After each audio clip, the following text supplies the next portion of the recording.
Historiquement vôtre.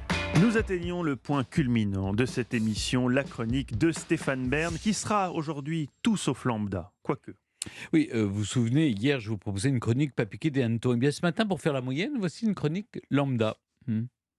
Oui, Stéphane, pour les auditeurs qui n'étaient pas là hier, vous nous avez expliqué l'origine de l'expression pas piqué des hannetons, et aujourd'hui, c'est lambda. Alors, quelle est l'origine du mot lambda ? C'est peut-être un mot latin, c'était en tout cas mon intuition. Non, vous confondez peut-être avec la lambada. Non, c'est qui est sud-américaine. Non. Je sais que je ne suis pas Ouais, très c'est bien. malin, Stéphane. Non, mais vous avez à vos envie de yeux, danser, je comprends. Vous avez envie j'ai envie que les d'être boîtes collé de serré. nuit rouvrent. Lambda est tout simplement, comme je vous le disais tout à l'heure, une lettre de l'alphabet grec. Si on dit de deux choses qu'elles sont l'alpha et l'oméga, ça veut dire qu'elles sont le commencement et la fin, qui sont les deux lettres, la première et la dernière de l'alphabet grec. Un être alpha est un être supérieur. Il arrive le premier.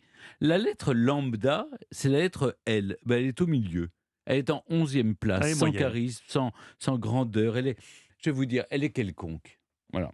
Traditionnellement, dans le langage familier de l'école polytechnique, on désignait D'accord. la côte lambda comme l'élève du milieu, celui qui ne pouvait pas frimer d'être le premier, ni avoir la sympathie, si vous voulez, des derniers, des cancres. Et pourtant, lambda pourrait frimer.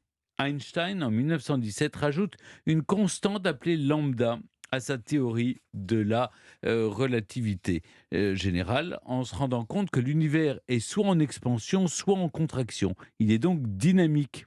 Je ne sais pas si ça vous rassure, mais moi non plus. De toute façon, je n'ai rien compris à la Oui, puisque- théorie oui. de la relativité Eh oui. restreinte, Oui. puisque c'est ça. Ah, c'est ça. Ben oui, ce qu'on Ouais. appelait la relativité restreinte.